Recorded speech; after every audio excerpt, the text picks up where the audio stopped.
Donc peut-être que je peux te laisser un peu me présenter ou t'expliquer un peu ton travail.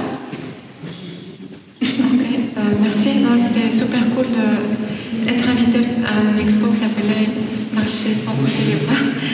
Ça m'a pris beaucoup de temps de me souvenir de le titre en français. Mais une des premières choses aussi, je fais une thérapie qui s'appelle Somatic Experience. C'est pour les personnes avec du PTSD, Post-Traumatic Stress Disorder. Je le conseille si vous avez. Et précisément, c'est le corps dit tout. Le corps, c'est celui qui comprend mieux tout ce qui se passe. Et donc, cette attitude de marcher sans pousser les mains, même mon thérapeute a dit cool, magnifique. Vas-y, fais face à ce qu'il y a dans le monde, ouvre ta curiosité. Enfin, c'est la curiosité finalement qui nous maintient vivants et nous renouvelle dans la vie. Et bon, le dessin des rêves. Bon, Clarissa a pas mal choisi parce qu'il y avait plusieurs dessins et elle a choisi des dessins où vraiment on voit mon corps ou le corps que j'ai rêvé, que j'ai dans un rêve qui fait une action qui est là représentée en train de bouger.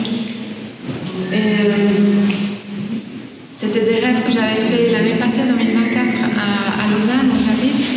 Comme a dit Clarissa, presque chaque fois que je me souviens d'un rêve, je le dessine.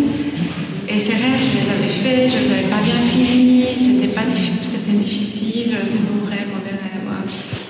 Et donc je les ai amenés ici à la Chaux-de-Fonds et pendant cette résidence de 3 mois, je les ai agrandis et mieux accueillis.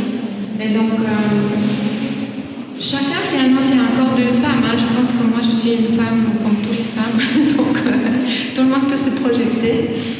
Et donc, dans chacun c'est une leçon pour se libérer, précisément pour ne pas être enfermé avec la peur, avec les traumatismes de la vie d'aujourd'hui ou les dangers aussi.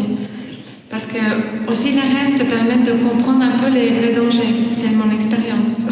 Donc, pour vous dire, les rêves peuvent dire ça. Des choses très simples, très quotidiennes, des petits détails, mais qui nous donnent aussi l'équilibre quoi, pour le jour qu'on est en train de vivre. Et donc, ici, ces rêves, ils parlent des autres choses. Là-bas, c'est le Kipou, C'était un rêve, quand je me réveillais le matin, je pensais que c'était un rêve négatif parce qu'au début, je monte une montagne et quand je suis en j'ai un grand livre avec beaucoup de sagesse et après je redescends la montagne et j'ai plus de livre dans les mains, je vais ranger mon corps. Cette expérience de l'événement, je pense que aussi c'était comme une espèce de thérapie pour moi-même. Mais être plus proche de la vraie taille, parce que dans les rêves, on est en vraie taille. Dans un rêve, on est l'acteur de son rêve, de son film, et on a sa taille. Donc, le faire petit, c'est intéressant. Mais là, c'était vivre un peu plus avec la sensation que j'avais eue dans le rêve. Et la sensation somatique, aujourd'hui, elle est très importante aussi. Enfin, pour le monde d'aujourd'hui, je pense le somatique il est tellement négligé par leurs ordinateurs, l'intelligence artificielle, on devient des robots.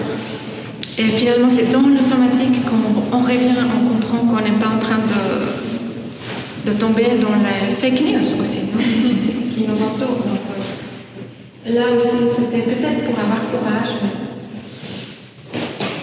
je voulais voyager, voir mon frère au Canada. Je pense que c'est bien ça, s'il est là. Et pour faire ce voyage, il fallait que je sois très en lien avec comme des esprits de l'eau. Il y avait comme des esprits de l'eau. Et vraiment sentir, là, c'est beau ce message, c'est qu'il faut sentir le moment présent. C'est en vivant le moment présent qu'on peut après projeter des plans futurs ou des choses qui nous font peur.